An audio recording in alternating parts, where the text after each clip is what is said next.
तो अकाउंटिंग के सिलेबस के बाद अब हम लोग बात करते हैं जो अगला सब्जेक्ट है हमारा बिजनेस स्टडीज़। अच्छा, लोग क्या कहते हैं, कहते हैं बिजनेस स्टडीज़ तो थ्योरी है, और थ्योरी में क्या है, थ्योरी तो एग्ज़ाम से एक दिन पहले पढ़ लिया जाएगा। लेकिन कॉमर्स में कुछ भी थ्योरी है ही नहीं। कॉमर्स तो सब तुम्हारे आसपास का है, प्रैक्टिकली है। तुम अगर जहाँ खड़े हो वहीं आसपास अगर तुम नज़र दौड़ा लो, वहीं तुम्हारे आसपास तुम्हारा सिलेबस घूम रहा है।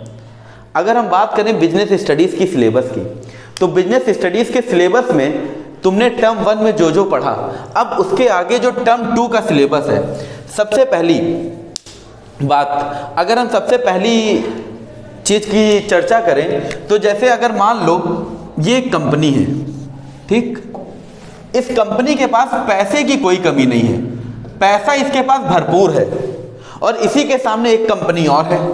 ये कंपनी है टाटा कंपनी, या कोई भी कंपनी हो सकती है, टाटा हो सकती है, रिलायंस हो सकती है, कोई भी कंपनी जो हमारे आसपास बहुत ज़्यादा फेमस है।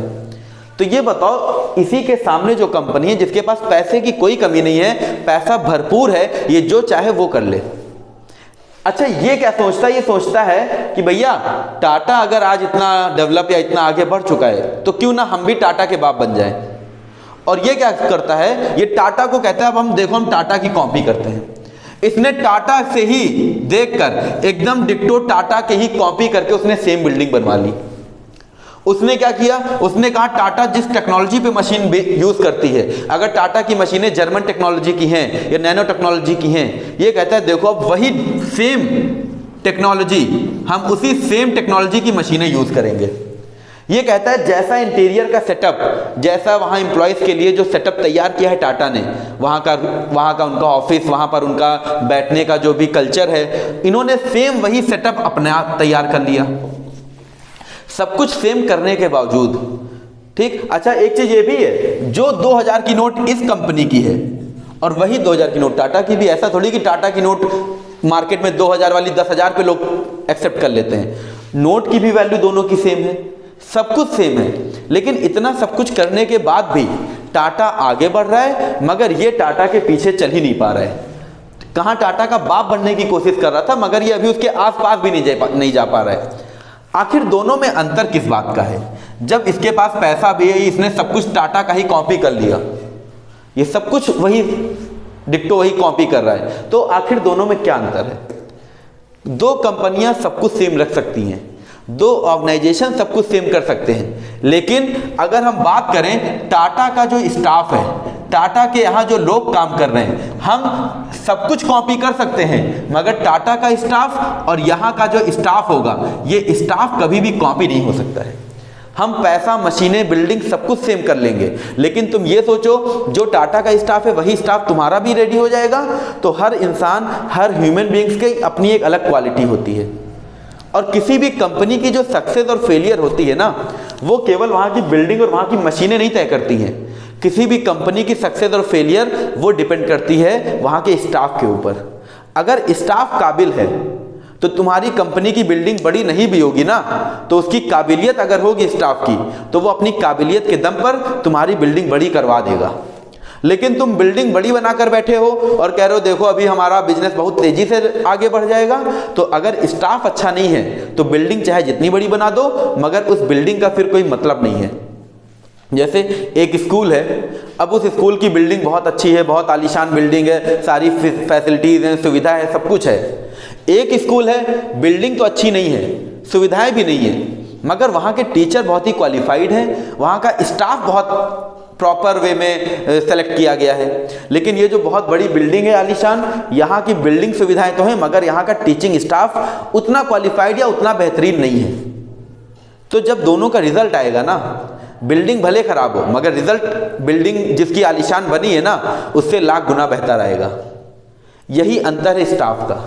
ये रिजल्ट का अंतर पैदा करता है वहाँ की बिल्डिंग नहीं, रिजल्ट का अंतर पैदा करता है वहाँ का स्टाफ। और स्टाफिंग जब हम लोगों को अपने यहाँ काम पर लेकर आएंगे या लोगों को चुन कर लाएंगे काम करने के लिए, उस सिलेक्शन को करते टाइम या लोगों को अपने यहाँ अपने काम पर रिक्रूटमेंट या उनकी हायरिंग करते टाइम हमें बहुत ज़्यादा सतर्क और बहुत ज़्यादा अलर्ट रहना पड़ेगा।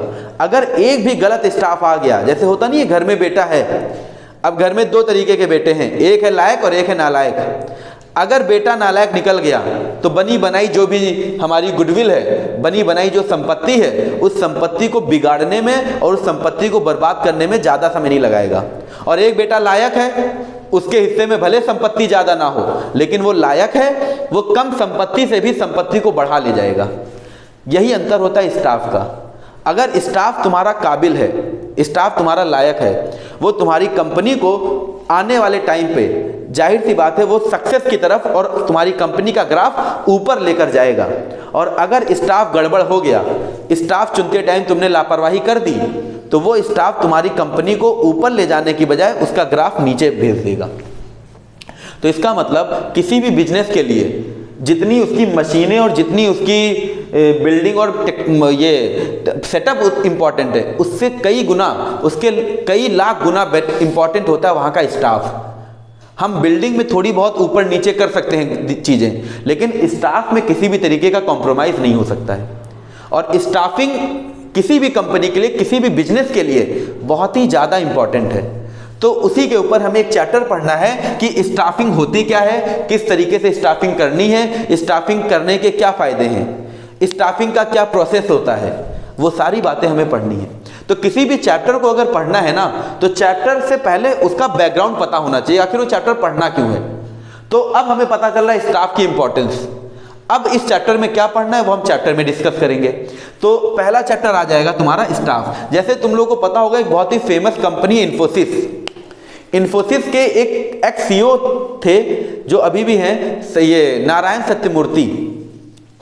नारायण सत्यमूर्ति का एक थॉट था, उन्होंने कहा था कि डेली हमारे शाम इवनिंग में डेली हमारी कंपनी से हमारी एसेट चली जाती है और अगले दिन हम वेट करते हैं कि हमारी एसेट वापस हमारी कंपनी में आ जाए। उनका इंडिकेशन किसकी तरफ था बताओ? वो सीईओ इतनी बड़ी इन्फोसिस की बिल्डिंग में बैठकर, इतने बड़े सेटअप में बैठकर वो कह रहे हैं मेरी एसेट शाम को चली गई सारी और सुबह मेरी एसेट वापस आएगी। इसका मतलब उनके लिए इंपॉर्टेंट वो बिल्डिंग और वो सेटअप नहीं था, उनके लिए सबसे ज़्यादा इंपॉर्टेंट थे वहाँ के लोग। वो शाम को जाने की बात और सुबह आने की बात कर रहे थे अपने एम्प्लॉयज़ को लेकर। मतलब किसी भी कंपनी के लिए एम्प्लॉय ही उसकी सबसे बड़ी धरोहर होती है, वही उसकी सबसे बड़ी एसेट है। बाकी बिल्डिंगें मशीनें तो एसेट हैं, लेकिन सबसे ऊपर है हमारी एसेट जो हमारा रिसोर्स है, जो ह्यूमन रिसोर्स है, हमारा जो स्टाफ है।